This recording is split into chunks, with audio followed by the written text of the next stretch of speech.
buenas noches, bienvenidos. Es un gusto poderles informar e iniciar así el análisis junto a Julio Talamonti. Julio, ¿cómo estás? Buenas noches. Gracias, Andy. Buenas noches. Estoy bien, gracias. Espero que tú también y que ustedes en casa también lo estén. Sí, y hay un tema que tiene a todo el mundo, Sandy, preocupado, ¿verdad? Y Guatemala no lo es menos, porque es un tema muy, pero muy interesante, pero muy peligroso, coronavirus. Exactamente, y ante ello hay que tomar ciertas medidas de precaución y no alarmarnos. Así es. De hecho, ¿qué te parece si iniciamos y conocemos un poco de la información que se ha dado a conocer en las últimas horas? Porque el Ejecutivo, derivado de este virus, el coronavirus, ya ha tomado algunas medidas de prevención. Han activado una alerta y aquí le ampliamos la información. Atendiendo las recomendaciones de la Organización Mundial de la Salud por los casos de coronavirus registrados en todo el mundo, el mandatario Alejandro Yamatei Falla dio a conocer las medidas sanitarias, las cuales serán implementadas en aeropuertos, puertos y fronteras para prevenir casos en el territorio nacional. Una alerta para todas las fronteras, los puertos y aeropuertos. En el sentido de, por ejemplo, en el caso de los aeropuertos, ninguna persona que se le está avisando a las líneas aéreas que ninguna persona que ha estado en China en los últimos 15 días se ha trasladado a Guatemala. Eso por estar dentro del periodo de probable incubación del coronavirus. Estamos dictando una medida para los puertos en el que cualquier barco que tuviera 15 días o menos de haber estado en China no se permita contacto con la tripulación. Como debido a que el contagio es de persona a persona, entonces no hay problema con las mercancías, no hay problema con los contenedores, pero no podemos permitir que la tripulación baje y el que baje queda inmediatamente en cuarentena. Estamos generando esto como una alerta para protegernos, como lo está haciendo en todos los países. El ministro de Salud Pública y Asistencia Social, el doctor Hugo Monroy, explicó que ya cuentan con los recursos financieros para implementar las acciones sanitarias a nivel nacional. Muy temprano en la mañana, aproximadamente a las 7 de la mañana, se le dio la orden de que haga las transferencias necesarias para cubrir esta emergencia. O sea que tenemos todo cubierto en lo que se refiere a financieramente hablando. Está cubierto en los insumos y además estamos recibiendo apoyo de OPS también en este respecto. Ricardo Calderón, director del Sistema Integral de Atención en Salud, dio a conocer en qué consiste el protocolo sanitario, el cual será implementado por las autoridades. Eso de toda persona extranjera que en los últimos 15 días haya visitado la República de China. Y 2, permitir a toda persona guatemalteca que haya permanecido en el territorio de la República Popular de China en los últimos 15 días ingresar al territorio guatemalteco, pero bajo el cumplimiento del protocolo de salud establecido. Este protocolo incluye varios pasos y los pasos son los siguientes. Una entrevista inicial, de la entrevista se evalúa si tenemos que hacer un examen físico completo y de allí, si fuese necesario, la persona puede ingresar o lo podríamos trasladar a un servicio de salud pública para el debido aislamiento y tratamiento por parte de los servicios del Ministerio de Salud. Funcionarios de gobierno reiteraron que en el país no se ha registrado ningún caso de coronavirus y que las medidas sanitarias adoptadas hasta el momento son preventivas. También le seguimos ampliando sobre cuáles serán las medidas entonces que las autoridades implementarán en este protocolo de seguridad sanitaria. Luego de declararse la alerta sanitaria nacional, se dio a conocer que la cartera salubrista, Dirección General de Aeronáutica Civil, Institutos Guatemalteco de Turismo y de Migración, así como los Ministerios de Relaciones Exteriores y de la Defensa, estarán involucrados en las acciones comprendidas en la alerta sanitaria. La decisión del Ministerio de Salud, con base a esta alerta sanitaria nacional, será notificar a las líneas aéreas que todo pasajero que haya estado en los últimos 15 días en la República Popular de China no podrán ingresar al país. Se verificará mediante la revisión de pasaportes si una persona ha permanecido en los últimos 15 días en la República Popular de China, con la finalidad de reportar a la unidad de vigilancia tecnológica correspondiente en los puestos migratorios terrestres, marítimos y aéreos. Socializará las disposiciones anteriormente mencionadas a todas las embajadas y consulados acreditados en nuestro país, así como nuestras representaciones en diferentes partes del mundo. Se socializará las disposiciones anteriormente mencionadas a todos los operadores y promotores de turismo en nuestro país y a las capitanías de los puertos de Livingston, Puerto Barrios y San Tomás de Castilla en el departamento de Izabal y el puerto de San José en el departamento de Escuintla, todas estas disposiciones establecidas. Las autoridades de salud reiteraron que en el país no se ha detectado ningún caso de coronavirus y que se mantienen activos los protocolos epidemiológicos en todos los hospitales para impedir que la enfermedad ingrese en territorio nacional. Se ha dado toda la orden a la red hospitalaria para que nos preparemos precisamente para tener un área físicamente disponible si llegáramos a tener casos. Esta se empieza desde este momento con una intervención para crear ese espacio y tener la comodidad para esos niños y poder tener los recursos para ser atendidos adecuadamente. Es en todos los hospitales de la red nacional. Recordemos que la alerta sanitaria se da después de que la Organización Mundial de la Salud declarara emergencia de salud pública de importancia internacional por la rápida expansión del virus. El coronavirus, definitivamente una extraña mutación que está creando una alerta mundial. Y es que no es para menos, si es algo que, aunque se originó, parece bastante lejano, ¿verdad, Sandy? La ciudad de Wuhan, en China, ha creado un pánico a nivel mundial. Todos los países, en mayor o tal vez hasta en menor grado, están tomando medidas básicas en este momento para la precaución de visitantes provenientes de China o en todo caso de turistas que vengan de ese país. Una de las medidas más comúnmente utilizadas en este momento para la prevención incipiente sobre el coronavirus es precisamente la denominada cuarentena. Se identifican los pasajeros o los turistas que vengan de China y se les pues pone por aparte bajo supervisión médica durante unos cuantos días. Se aísla y se detecta o no, o se descarta si están infectadas. Por su parte, Sandy, el gobierno de Guatemala también ha anunciado que se encuentra tomando las primeras medidas de prevención y que ha declarado, por tanto, una alerta sanitaria en el territorio nacional y, pues, obviamente en los puertos de entrada. Cuando hablo de puertos, literalmente puertos marítimos, pero también el aeropuerto internacional La Aurora. Así es, Julio. Es importante tomar en consideración estas medidas y no alarmarse, lo repito. ¿Por qué? Porque el hecho que se tomen estas medidas o esta alerta sanitaria no significa que se haya registrado un caso, pero precisamente eso, no debemos esperar a que esto suceda para que se tomen las medidas, viendo la situación que se registra a nivel internacional y que varios países también han adoptado este tipo de prevención. Entonces, creo que es un punto muy importante lo que hicieron las autoridades en el sentido que se está apostando por la prevención. Sí, la prevención básicamente, como la seguridad es tan integral, aquí estamos hablando ya de seguridad, pero en el tema sanitario específicamente. Algo que es muy importante y lo veíamos precisamente con todo el equipo de A la Medida, y aquí quien tiene mucha información sobre esto es Andrés Estrada, ¿no?, que monitorea mucho las noticias a nivel internacional.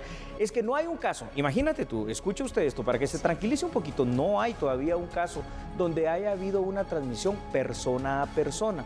Una sola excepción en Estados Unidos de un paciente que era cuidado por su mamá y entonces ese contacto hizo que se enfermara. Pero no es por el momento así como que se está expandiendo, se está propagando de una manera incontrolable. Entonces eso también es bastante positivo para la humanidad. ¿Por qué? Para evitar una posible pandemia, ¿no?, donde ahí sí ya no se podría detener un brote de coronavirus. Y mira, al final este tipo de situaciones también nos hacen pensar a nosotros, ¿estamos preparados realmente para poder actuar ante situaciones como estas propagaciones, como una pandemia o un virus de estos? En realidad, los sistemas de salud están preparados para actuar ante una emergencia, ante una alerta, ante una amenaza, Julio. A ver, Sandy, no, yo creo que en el mundo no, porque esta es una situación bastante nueva, es decir, del coronavirus nadie había escuchado. Este 2020 ha traído varias noticias, ¿no? Apenas estamos terminando el primer mes, al principio rumores de guerra, acciones de guerra, terremotos, migraciones y el tema del coronavirus específicamente, pero no se está preparado para combatir algo que hasta algunos pocos días atrás no se conocía. Lo que sí, hay una preparación y en algunos países bastante maravillosa, y aquí en Guatemala pues ya se está implementando para la prevención, para el aislamiento, para la detección y bueno, para un tratamiento preventivo de personas que se sospeche que porten el coronavirus. Y mira, a lo mejor obviamente no se esperaba que se diera este coronavirus coronavirus, no se sabía, efectivamente. Pero yo te digo, en el sentido de estamos preparados para atender, no digamos solo el coronavirus, otro tipo de enfermedades. Es decir, sí, cualquier otra ¿qué tanto nos preparamos para una crisis? Porque hay que tomar en cuenta algo. En ocasiones no pensamos que se va a presentar una situación y lo dejamos por un lado. Pero tanto la prevención como los protocolos, las medidas de seguridad, prepararnos para una situación de crisis en diversos puntos, desde seguridad, desde salud, creo que es algo muy importante y que se le debe de prestar entonces esa importancia en la política pública. Es correcto, estoy absolutamente de acuerdo contigo y creo que hasta este momento no se está preparado en esa dimensión que tú estás mencionando. Hemos estado bastante preparados tal vez en otro tipo de situaciones con el sistema Conred, pero para la prevención de algunas situaciones de catástrofes naturales, te sabría decir. Pero ya para una situación de cuestiones epidemiológicas, es una palabra complicadita, ¿verdad? Ahí sí yo creo que por lo menos ningún país latinoamericano puede decir que está realmente preparado para esto. Es una situación muy complicada. Estados Unidos obviamente da una pauta, Europa da una pauta, pero ellos son una realidad bastante distinta, Sandy. Ahora, hay otros datos que van a ser muy interesantes para poder analizar. Sí, Julio, pero antes de entrar en estos datos, mira, aquí la verdad es importante. Así como se establece o se piensa de crear un fondo de emergencias en el tema de desastres, por ejemplo, que todavía es un tema pendiente, no se ha logrado establecer, también considero oportuno establecer un fondo para situaciones imprevistas en el tema de salud, como por ejemplo una epidemia, una enfermedad que pueda tener también un aumento de casos. Claro. Que permita al sistema de salud poder accionar y poder tomar también las medidas de precaución, porque imagínate, si por falta de recursos tú no puedes hacer o llevar a cabo ciertos planes de prevención, de control y demás, se puede complicar aún más la situación. ¿Cómo lo ves tú? Definitivamente es absolutamente correcto, pero lamentablemente yo creo que el mundo no ha ido caminando a la par de lo que tú dices. ¿Te recuerdas primero la gripe aviar, la AH1N1? Son dos grandes advertencias a nivel mundial de hace unos años que nos dejaron a todos perplejos, me refiero como mundo. Y ahora no se tomaron nuevamente este tipo de previsiones y precauciones y surge una situación como el coronavirus. Pero como no interesa, o sea, sí interesa, pues, no interesa lo que hagan los otros, me refiero en cuanto a que lo que tú estés haciendo como país sea precisamente orientado a esto. Esperemos que de aquí en más Guatemala se prepare de una mejor manera en Centroamérica. Por supuesto. Ahora llegamos con los datos, Muy Julio, bien. porque hay que perfilar entonces aún más este tema y ampliar la información. Preste atención a estos datos. Las medidas, ¿cuáles son las medidas que han tomado las autoridades? Bueno, el gobierno de Guatemala ha tomado ciertas medidas que van desde que los pasajeros arriben al Aeropuerto Internacional La Aurora y se extiende hasta el sistema de salud nacional. Y por el momento, a pesar del temor hacia el coronavirus y de las alertas mundiales, no se ha comprobado ningún caso de transmisión directa de persona a persona. Y les recalco esta información para que usted vaya comprendiendo un poco entonces de qué tanto se ha ido propagando, qué tanto se podría extender. Hasta el momento no se ha dado de esta manera. Y también en Centroamérica hay que tomar en consideración que en un determinado momento se especuló sobre un posible caso en Honduras y también en Costa Rica, pero ambos fueron descartados. Aunque el coronavirus parece ser una enfermedad altamente contagiosa y potencialmente mortal, se ha logrado también controlar a nivel mundial su expansión. Y en este caso de Honduras y de Costa Rica, Julio, se daba ya por confirmado este caso. Repito, esta información no era oficial. ¿Y por qué se propagó este rumor?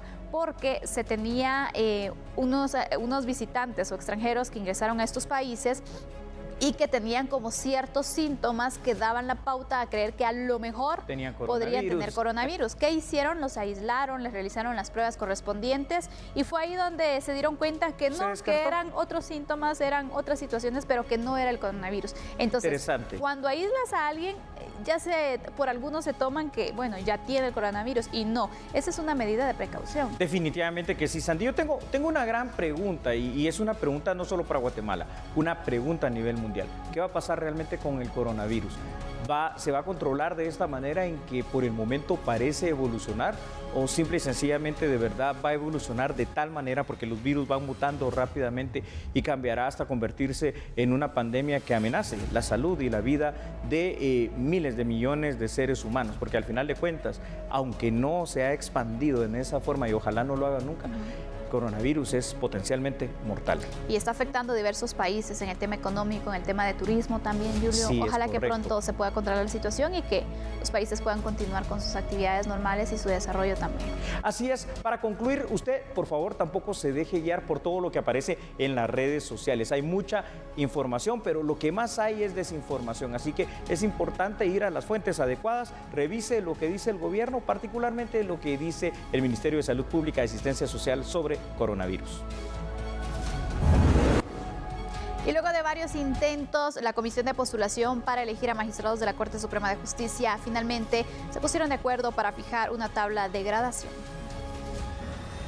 La tabla para evaluar a los aspirantes define 25 puntos para los méritos académicos, 70 para los profesionales y 5 para la proyección humana, definiendo una escala para los evaluados por el Consejo de la Carrera Judicial. Para llegar prácticamente a acordar los términos de los méritos profesionales.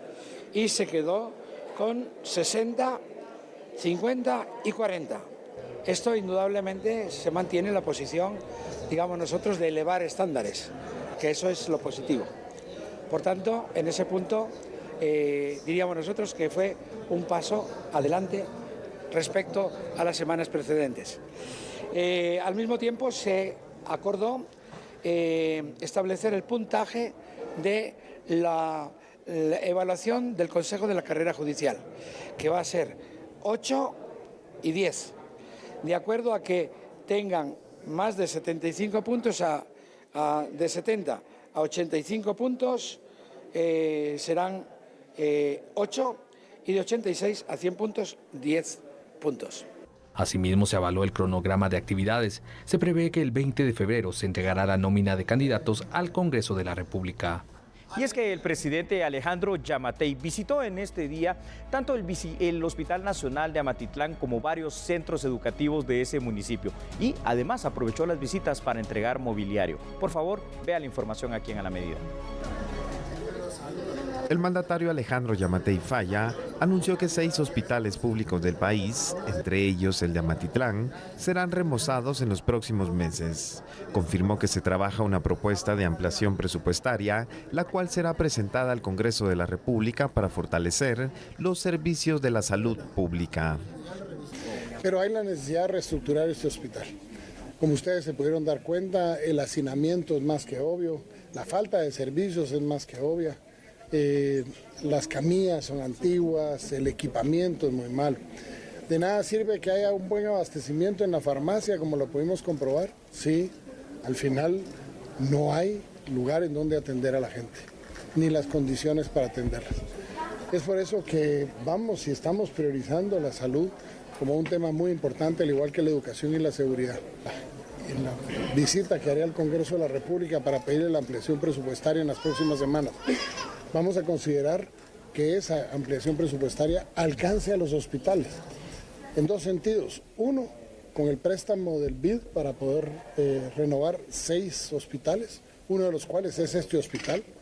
El presidente también visitó la Escuela Rodolfo Mazariegos Méndez y el Instituto Nacional de Educación Básica, ambos en el municipio de Amatitlán, donde hizo una entrega de escritorios. Más o menos 200 en 3 escuelas de Amatitlán, porque igual que mandamos ayer 260 a Ixcán, a la aldea Chiquitó, una publicación que salió en Facebook de niños sentados en el piso. Ayer mismo los mandamos. Si la gente nos avisa, no solo de criminales, sino nos avisa de necesidades, tratamos de cumplirla. De esta escuela la ministra de Educación me avisó de 3 escuelas, ya que veníamos al hospital y conseguimos ayer los 200 y pico de escritorios que se requerían en estas escuelas para que todo el mundo esté sentado, pues traerlos creo que es nuestra obligación. Parte de la tónica de lo que hemos dicho de este gobierno son visitas sorpresas. Esto es venir aquí, no avisamos a los maestros, no avisamos nada, caemos, no para venir si están haciendo su trabajo, sino que venir a apoyarlos, porque yo sé que ellos hacen su trabajo. Los venimos a apoyar para que lo puedan hacer mejor. Y lo vamos a seguir haciendo, espero en Dios, 4 años, en donde vamos a ir supliendo las necesidades poco a poco y conociéndolas de primera mano. En total fueron entregados 225 pupitres destinados a alumnos de los niveles de preprimaria, primaria y básicos. Vamos a hacer una pausa, pero cuando regresemos, un tema que ha llamado poderosamente la atención, Julio, en el tema de seguridad. Sí, es algo terrible, es decir, sabemos el descontrol que hay en las cárceles, pero después de las investigaciones del Ministerio Público se determinó que uno de tantos asesinatos fue ordenado directamente desde la cárcel de Cantel. Ya lo vamos a ver. Vamos a la pausa, regresamos enseguida. No cambie porque nosotros somos a la medida.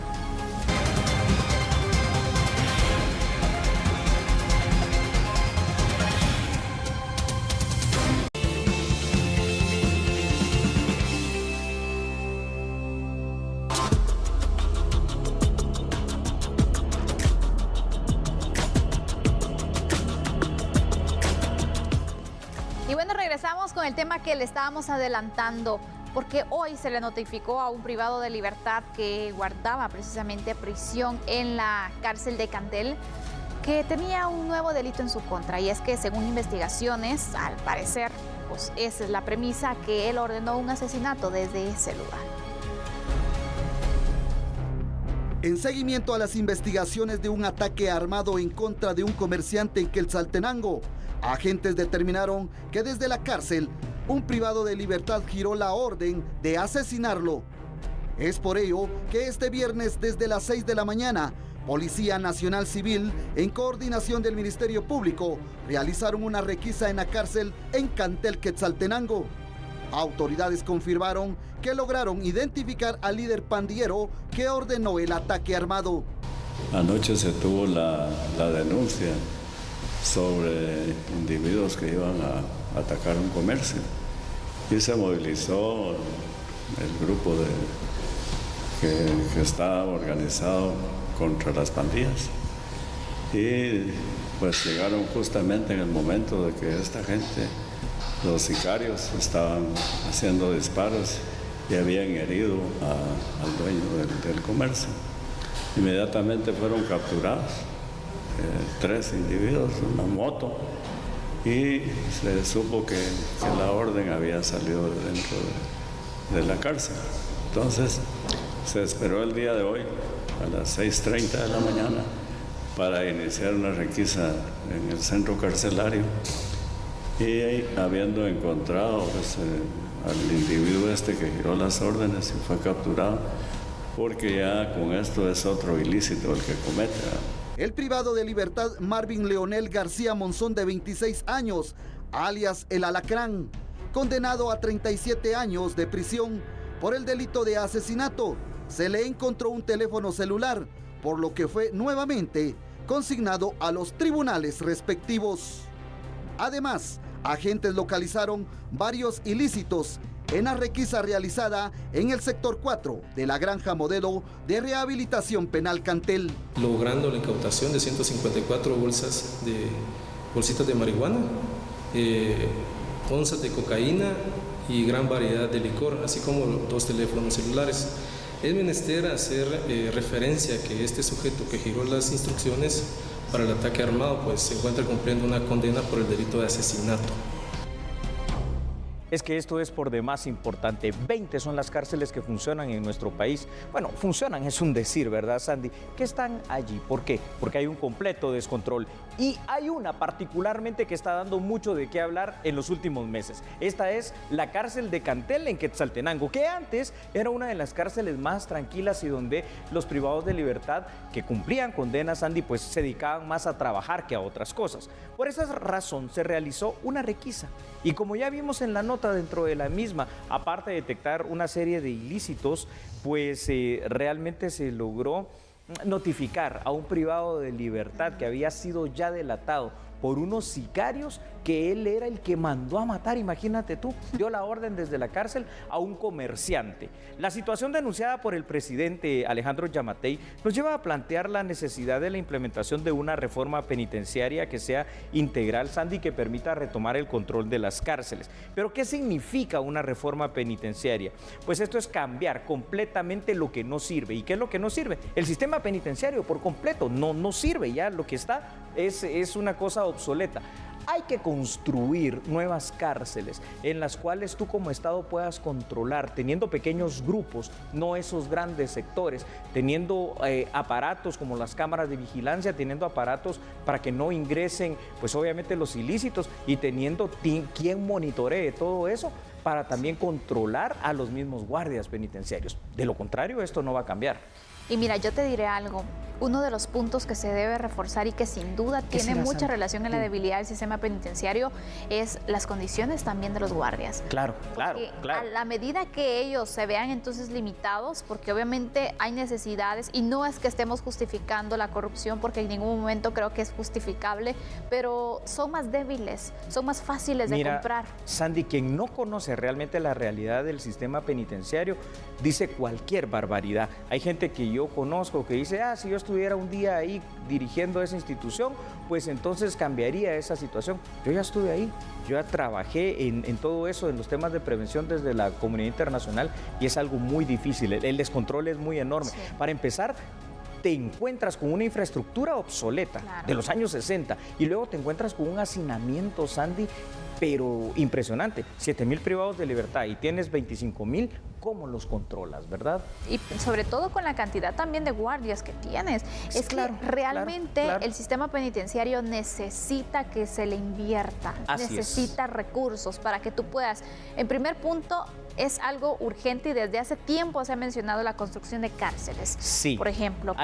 Hay que empezar con eso. Exacto, el tema de los guardias aumentar, pero también mejorar las condiciones, el salario, y de esta forma también dignificarlos. Mira, qué bien todo lo que estás diciendo forma parte de la reforma integral del sistema penitenciario. Una reclasificación urgente de puestos y salarios. No es posible que después de tantos años que funciona esta institución, desde el 2011 está su ley y su reglamento, bueno, la ley del 2006, el reglamento 2011, el sistema penitenciario no sigue teniendo una escala jerárquica, no hay profesionalización. Los guardias se forman en 5 o en 6 meses. No sabemos cuál es la pericia que ellos tienen para manejar armas. Las condiciones de vida son pésimas, los salarios son de lo peor que hay. Y aunque, como tú bien dices, esto no es justificación para la corrupción de nadie, sí son las condiciones perfectas para que se dé en un sistema tan débil, en un sistema tan poroso esto. Y entender algo, es decir, los conceptos que ya son casi obsoletos en Estados Unidos, en Europa, de cárceles de máxima seguridad y de cárceles de super máxima seguridad, aquí es donde más es urgente. ¿Por qué? Porque la criminalidad organizada que tenemos entre maras, entre sicarios, entre lo que son narcotraficantes y otros grupos del crimen organizado, hace que necesitemos de verdad un lugar para embartolinarlos literalmente. Exactamente, entonces ampliar la cantidad de centros carcelarios, pero que sean también seguros, porque no te sirve poder construir un centro si al final vas a tener la misma situación. Es correcto. El poco control. Es un plan integral y aparte de ello, tomar en cuenta en el tema de la justicia. ¿Por qué? No tiene que ser la primera medida enviar a prisión a alguien cuando pueden existir las medidas sustitutivas. Sí, exactamente. Sí. Es decir, poner a funcionar los brazaletes. ¿Qué ha pasado con esa medida? No, y te digo algo, ya cuando hablamos, por eso el sistema de seguridad y el de justicia están tan de la mano. A ver, hay un limbo, no hay un censo penitenciario. Se sabe que son aproximadamente 25,000 y pico, pero sinceramente no se sabe, por ejemplo, cuántos privados de libertad ya cumplieron su condena, podrían haber salido, pero no hay alguien que pueda tramitar esas libertades. Y esto nos indica que ahí hay que fortalecer los jueces de ejecución penal, los fiscales obviamente, pero por sobre todo a los defensores que se tratan, públicos penales que tratan el tema de ejecución. Pero cuando tenemos un sistema también de justicia tan debilitado en esos rubros, entonces tenemos ahí sí una fórmula perfecta para que la verdadera cenicienta, y es donde empieza y es la génesis de todos los males en el tema de seguridad, sea el sistema penitenciario actual. Tenemos más datos, vamos a proyectar en este momento esta información, y es que hay que tomar en cuenta que de las cárceles que funcionan en nuestro país en los últimos meses, hay una que ha reportado también incremento en cuanto a las llamadas delictivas, y por supuesto la cárcel de Cantel es una de ellas, que según las autoridades está registrado ese aumento de llamadas, y por esa razón se realizó una requisa dentro de la misma a efecto de detectar y decomisar todo tipo de ilícitos que estén en manos de los privados de libertad. Esto hay que tomarlo en consideración porque ya nos está dando a conocer pues una situación, ¿no? Imagínate, aumento de llamadas desde centros carcelarios. Esto hay que decir, y a lo mejor usted que está pendiente de este programa dirá, pero si eso ya se sabe. Sí, efectivamente, ya se sabe, pero este incremento que se ha tenido y especialmente que se ha registrado en la cárcel de Cantel llama poderosamente la atención. Julio. Sí, no, definitivamente, Sandy, lo que nos evidencia acá es que o hacemos algo, y ese algo tiene que ser de manera inmediata, y tenemos que involucrar al Estado de Guatemala, al sistema de seguridad, al sistema de justicia, pero al Congreso de la República también, y a la población para que entendamos, Sandy, de verdad, entendamos que las grandes inversiones, porque van a ser muy fuertes, que deben hacerse para construir estas cárceles, para controlar y para crear un nuevo sistema penitenciario, no son un gasto, son la mejor inversión que podemos hacer aquí en Guatemala en materia de seguridad. Sí, pero hay que empezar rápidamente. Las requisas no sirven de nada. Hoy se quitan estos ilícitos, mañana ya hay nuevos ilícitos. El personal, tal y como está, desmotivado, poco preparado, mal pagado, y sin una evaluación pues periódica, no sirve de nada. Y entonces, ojalá se logre llegar a esa reforma penitenciaria integral. Ojalá. Yo creo que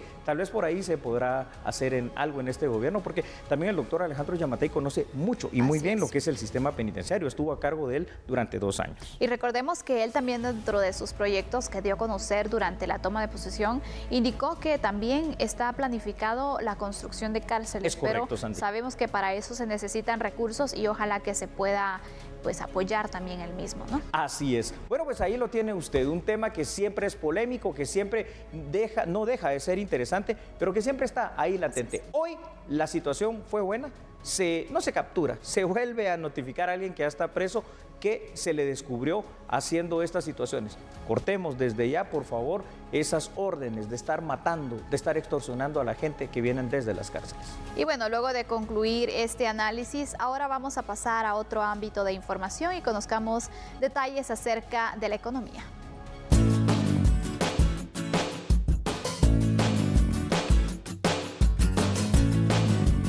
Oficialmente a las 17 horas de Guatemala, el Reino Unido dejó de ser parte de la Unión Europea. De esta manera, el país europeo inicia una nueva etapa de transición. Por el momento no habrá ningún cambio para las empresas que tengan relaciones comerciales con el Reino Unido.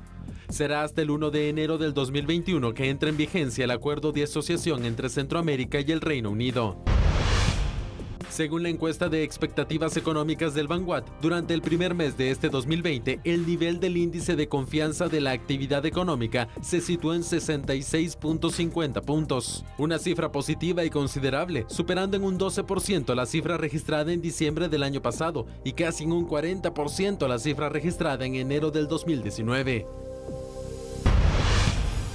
Desde este sábado 1 de febrero empezarán a regir nuevas tarifas de energía eléctrica para las distribuidoras de Energuate, de Oxa y de Orsa y la Empresa Eléctrica de Guatemala. Los cambios se aplicarán al trimestre que cubre del 1 de febrero al 30 de abril del 2020. El ajuste a las tarifas se hace cada 3 meses, por lo que también cambiarán el 1 de mayo, el 1 de agosto y 1 de noviembre. Según el Banco de Guatemala, el tipo de cambio de referencia vigente para el 31 de enero, 1 y 2 de febrero es de 7 quetzales con 66 centavos por cada dólar. Y ahora vamos a conocer otra información porque las autoridades del Ministerio de Agricultura dieron a conocer información sobre la cancelación de contratos.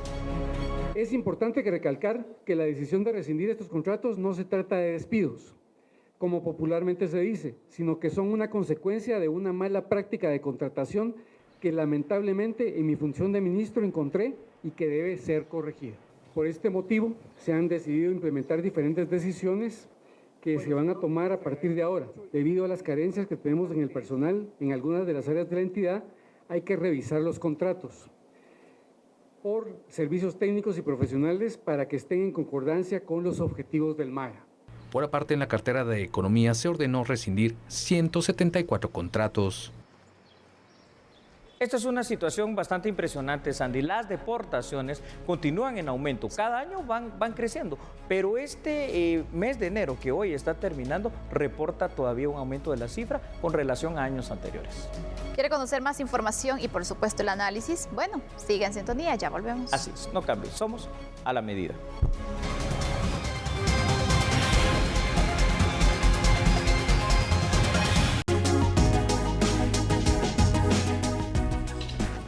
Y bueno, según las autoridades de migración, las deportaciones tanto por vía aérea como terrestre han tenido un incremento. Aquí está la información completa.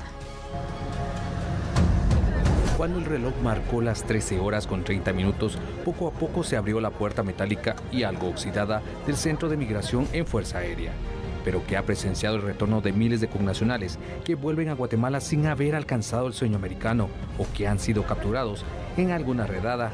Esa puerta dentro de poco se cerrará definitivamente debido a la pronta habilitación de un nuevo centro de atención. Pero, tal y como se tenía contemplado, desde Mesa, Arizona, arribó el último vuelo, el número 42 del mes, con 125 personas. Dentro de ese grupo, 7 unidades familiares. ¿Cuánto tiempo estuviste allá en el centro de detención? Estuve 3 meses.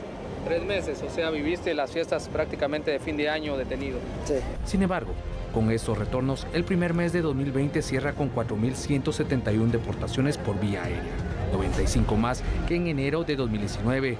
Junto a los retornos por vía terrestre fueron 6.804 en total. Sin embargo, se preparan nuevos vuelos para la próxima semana.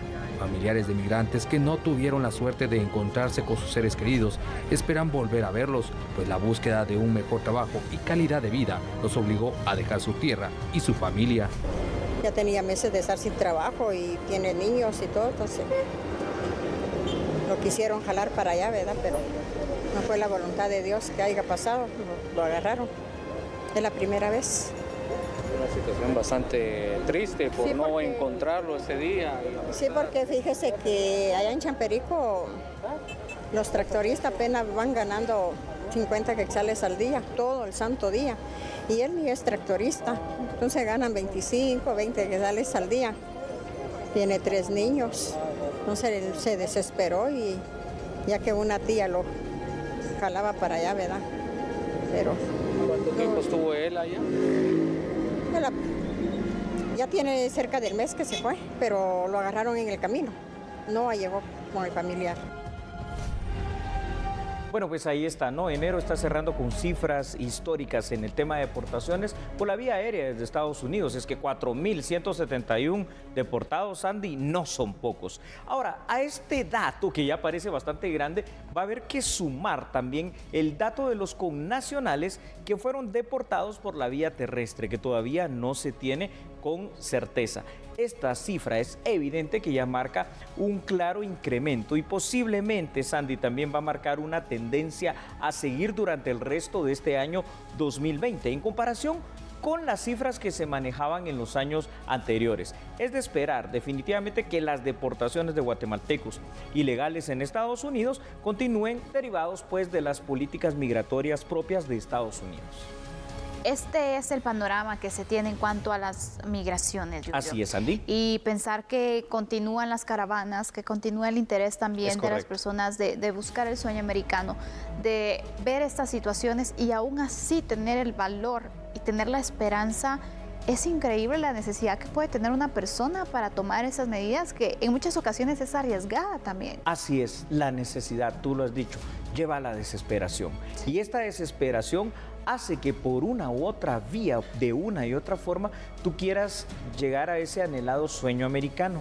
Pero cada vez se está evidenciando más, Sandy, que la política migratoria estadounidense, a la cual pues yo considero ellos como país tienen derecho, ¿no?, de cerrar sus fronteras si así lo quieren, no está permitiendo ya que esto se cumpla. Y ahora encontramos pues fuertes sectores donde hay barreras literalmente, particularmente en México. A esto hay que sumarle lo que ya hemos hablado tantas veces, el riesgo que corrió esta persona. ¿Qué es lo que va a pasar? Porque si ya se fue mal, ahora va a regresar peor. Ya se endeudó, no consiguió nada más. ¿Y crees que estas personas, aún estos 4.171 deportados, de ellos, cuántos volverán a tratar llegar a Estados Unidos? Yo creo que varios. Varios. ¿Y sabes por qué? Porque incluso en los paquetes, imagínate que les venden los coyotes, está bueno, tienen 2 o 3 oportunidades. Por el mismo precio, imagínate tú, sí, seguramente. Y esto lo que hace es motivarlos. Bueno, si a la primera día no te preocupes. Me voy otra vez. Volvemos a intentar. Entonces le venden esa esperanza. Para algunos no termina con una deportación. Así es, así es. Porque tienen la esperanza de que a lo mejor en la segunda puedan llegar. en realidad, a pesar del peligro en el que a veces se enfrentan, sigue esa esperanza, imagínate. Pero aquí lo importante también es mencionar algo. A ver. ¿Qué plan de retorno se tiene en nuestro país? Esto es muy importante porque si van por temas de pobreza, regresan quizás peor, porque no sabemos si hay un préstamo o cuáles son las condiciones por las cuales tuvieron que pasar para poder seguir. Yo creo que esto cambiaría a partir del momento en el cual los deportados sean recibidos y se les dé alguna alternativa. Mire, el Estado de Guatemala pone a usted a su disposición X plazas de trabajo, o el Estado de Guatemala probablemente también pone a su disposición algún tipo de formación o capacitación técnica para que eventualmente después usted pueda formar a alguna empresa propia, o de pronto con lo que hemos hablado, es decir, aquellos préstamos para pequeñas y medianas empresas que vinieran ya también un porcentaje para las personas que regresan en deportaciones, ¿verdad? Y en este punto que tú mencionas, Julio, a ver, Sandy, mira, cuando las personas llegan a territorio guatemalteco, pasan a una sala donde allí se identifican y todo, y hay una persona que está para recibirlos, donde les levanta el ánimo, les dice bienvenidos, ustedes pueden, una charla motivacional si la quieres ver. Un jugo y un pan. Exactamente. Entonces, en este punto vale la pena también aprovechar este espacio y bueno, con lo que hace ya el Instituto de Migración, ¿qué tal si se incorpora al INTECAP? Excelente. A otro tipo de entidades que aprovechen el espacio y les puedan dar, exactamente, les puedan dar una charla de, bueno, ¿qué pueden hacer ustedes en nuestro país? Hay carreras técnicas, pueden estudiar esto, tenemos estos proyectos, estos programas, para que por lo menos dejen la espinita en cada una de las personas, ¿no? Imagínate, fuera de lo INTECAP, que está muy bonito, algunas empresas que, bueno, yo necesito 2, 3 mecánicos. ¿Tú qué sabes hacer? Yo soy mecánico en refrigeración. Ah, no es lo que necesito. Yo soy mecánico en automovilismo. Probablemente te necesite a ti. Y entonces ya poder empezar a buscar alguna alternativa laboral para ellos. ¿Por qué? Porque de lo contrario, hoy regresaron y mañana ya están buscando cómo retornar. Pero hoy regresaron con vida, aunque no cumplieron con su objetivo. Quizás en el otro intento no tengan tanta suerte. Es incierto, la verdad. Hay más información y le vamos a dar a conocer estos detalles para seguir con el análisis, porque en el 2019 fue un año que rompió el récord de migrantes deportados a Guatemala desde los Estados Unidos. En total se registraron 54.548 personas deportadas, una cifra que nunca se había registrado. En el 2018 se registraron 51.376 connacionales deportados, mientras que en el 2017, en comparación, fue un año con pocas deportaciones porque se registraron 32.833 personas retornadas a nuestro país. Pocas en comparación a las cifras que se han registrado, pero más de 30.000 personas es una gran cantidad. Esta es una gran cantidad y si hacemos algún razonamiento muy elemental, es decir, que este año debemos de esperar una cifra superior a los 60.000 guatemaltecos deportados probablemente.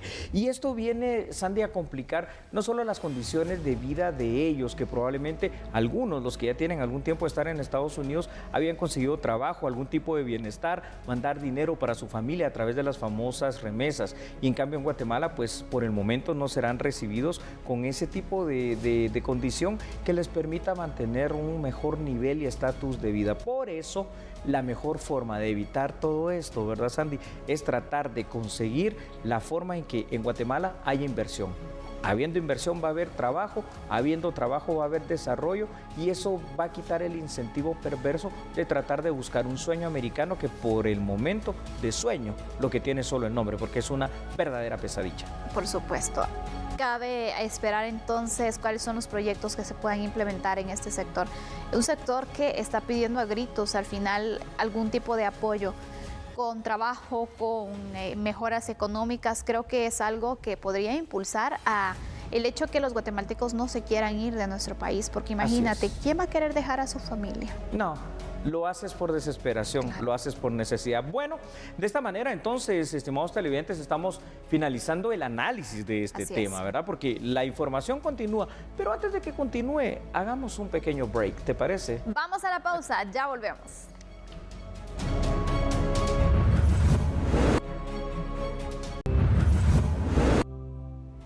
Regresamos con más temas de interés nacional. Luego que el presidente de la República diera a conocer que sufre de amenazas, el Ministerio Público ha iniciado investigaciones. El presidente Alejandro Yamatei Falla se refirió a las amenazas que ha recibido por las acciones de seguridad ciudadana implementadas en los municipios de Misco, San Juan Zacatepeques y Villanueva. El Ministerio Público ya investiga. Ya se ha emitido esta Ministerio alerta Público sanitaria. tiene las investigaciones. ¿Ya presentó la denuncia entonces? Fui alertado por el propio Ministerio Público. El pasado jueves, el titular de la SAS confirmó que hay indicios de amenazas en contra del presidente Yamatei. ¿Usted recuerda aquel caso del edificio que compró el Ministerio Público en la zona 5? Bueno, pues han continuado las audiencias y hoy se resolvió que algunas personas que están imputadas de la comisión de hechos o posibles hechos delictivos continúen en su situación de privación de libertad, mientras las pesquisas por parte del Ministerio Público en el área investigativa continúan. Ahora, ¿quiere conocer un poquito más detalladamente esta información? Por favor, véala en este instante. El 8 de octubre de 2019, el juez José Eduardo Cojulún aceptó de forma parcial la solicitud de la Fiscalía de Asuntos Internos que las procesadas Miriam Duarte, Patricia Guzmán y Diana Benavides fueran investigadas por la compra irregular de un edificio para el Ministerio Público por 35 millones de quetzales durante la gestión del exfiscal Telma Aldana. La Sala Primera de Apelaciones aceptó un recurso legal de impugnación para que a Miriam Duarte y Patricia Guzmán se les investigue por abuso de autoridad, a Diana Benavides por incumplimiento de deberes y por último, que Lourdes Leighton sea investigada por apropiación indebida de tributos. De esa cuenta, el juzgador emitió una nueva resolución otorgándole a las procesadas una medida sustitutiva. Únicamente a Leighton se le impuso una fianza de 100,000 quetzales. Con la nueva resolución se otorgó un nuevo plazo de investigación a la Fiscalía de Asuntos Internos. En contra de Teresa Concepción Lourdes Leighton. Esta representación considera que por estos nuevos hechos se requieren 3 meses de plazo de investigación para continuar con la misma. Discutirlo y llegar a fondo lo que están investigando. Entonces sí, concedido los 3 meses, señor fiscal. Tiene 90 días de este proceso, para la investigación.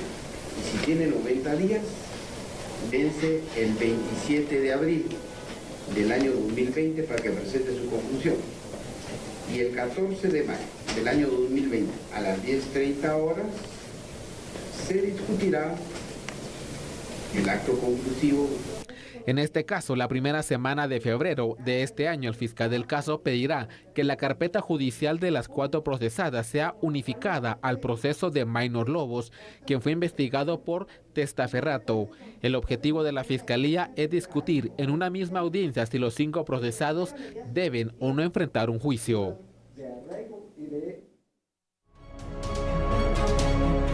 Y así finalizamos esta emisión y por supuesto también la semana. Gracias por su sintonía. Feliz noche. Regresamos en febrero. Chao. El lunes.